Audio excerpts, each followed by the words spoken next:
अग्निरूपास्थवे वाण्यान्नवस्यामि पितॄनहम् अग्निशोममयं विश्वं यत् एतत् शेषता ये तु तेजसि ये चैते सोमसूर्याग्निमूर्तया जगत्स्वरूपिणश्चैव तथा ब्रह्मस्वरूपिणा तेभ्यो खिलेभ्यो योगिभ्यः पितृभ्यो गतमानसा नमो नमो नमस्ते मे प्रसीदन्तु स्वधा भुजा।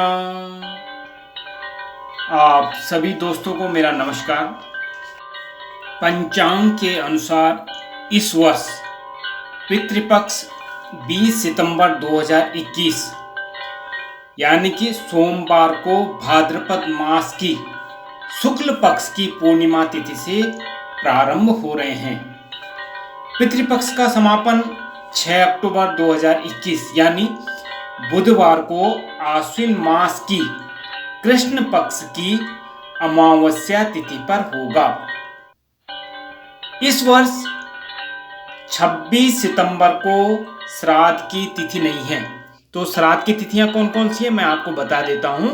पूर्णिमा का श्राद्ध 20 सितंबर को, प्रतिपदा श्राद्ध 21 सितंबर को, द्वितीय श्राद्ध 22 सितंबर को, तृतीय श्राद्ध 23 सितंबर को, चतुर्थी श्राद्ध 24 सितंबर को, पंचमी श्राद्ध 25 सितंबर को, षष्ठी श्राद्ध 27 सितंबर को, अष्टमी श्राद्ध 28 सितंबर को, अष्टमी श्राद्ध 29 सितंबर को, नवमी का श्राद्ध 30 सितंबर को, दसवीं का श्राद्ध 1 अक्टूबर, एकादशी श्राद्ध 2 अक्टूबर, द्वादशी श्राद्ध 3 अक्टूबर, त्रयोदशी श्राद्ध 4 अक्टूबर और चतुर्दशी का श्राद्ध 5 अक्टूबर को किया जाएगा।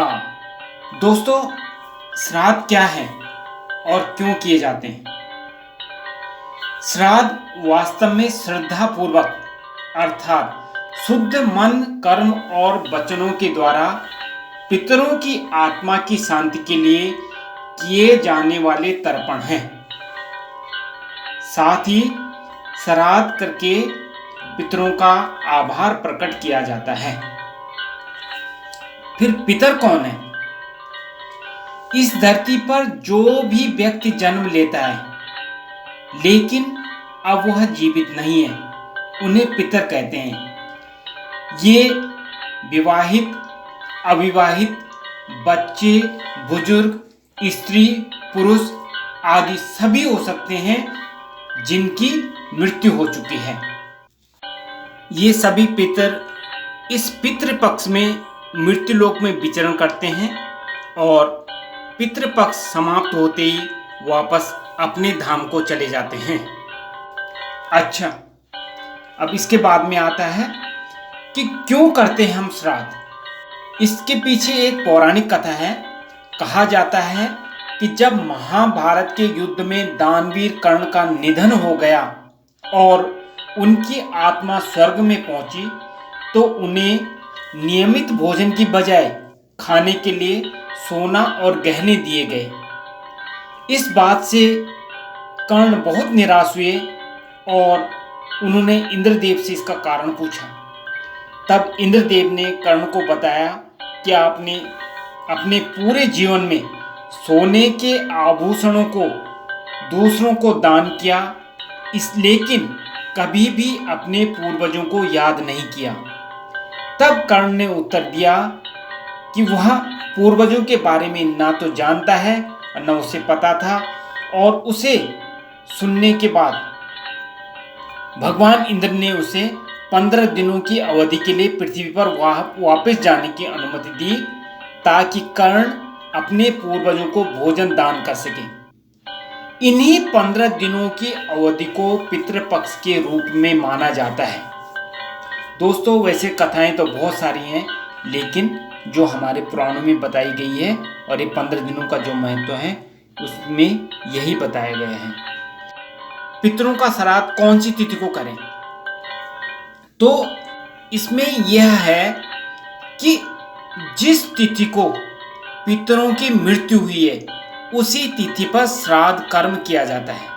जैसे यदि व्यक्ति की मृत्यु प्रतिपदा तिथि को हुई है तो श्राद्ध कर्म भी प्रतिपदा तिथि को ही किया जाएगा। यदि मृत्यु षष्ठी को हुआ है तो श्राद्ध भी षष्ठी में ही किया जाएगा। अच्छा, इसमें कुछ तिथियां दी गई हैं, कुछ मेन तिथियां। कहते हैं कि जिन परिजनों को अकाल मृत्यु हुई है, जैसे सड़क दुर्घटना आदि में या सांप के काटने से या जलने से मृत्यु हो जाती है, वो अकाल मृत्यु कहलाती है और उनका श्राद्ध चतुर्थी पर किया जाना चाहिए। जिनकी मृत्यु अविवाहित स्थिति में हुई है उनका श्राद्ध पंचमी तिथि को किया जाए। नवमी तिथि को मातृ नवमी के नाम से जाना जाता है। इस तिथि पर श्राद्ध करने से कुल की सभी दिवंगत महिलाओं का श्राद्ध हो जाता है। लेकिन इनमें सबसे बड़ी चीज है श्रद्धा। इसमें श्रद्धा का होना बहुत जरूरी है। शास्त्रों में वर्णन किया गया है कि श्राद्ध कर्म जो है उसमें पिंडदान किया जाता है, तर्पण इत्यादि किए जाते हैं और यह विद्वान ब्राह्मणों के द्वारा ही करवाया जाना चाहिए। इसमें ब्राह्मणों को दान दक्षिणा एवं गाय, श्वान और कौवे को भोजन कराना चाहिए। कहते हैं कि इस दौरान हमारे पितृ जो हैं वह गाय, श्वान और कौवे के रूप में विचरण करते हैं। लेकिन दोस्तों, सबसे बड़ी चीज है श्रद्धा। श्रद्धा से अपने पितरों को बुलाएं, उनका मान सम्मान करें, अपनी श्रद्धा के अनुसार उनको याद करें और उनको जो भी नियम बताए गए हैं उसके अनुसार ही करें, ताकि आप सभी पर आपके पितरों की कृपा दृष्टि बनी रहे और आपका जीवन बहुत अच्छे प्रकार से व्यतीत हो। इसी के साथ मैं कहता हूँ सभी पितृजनों को हमारा प्रणाम।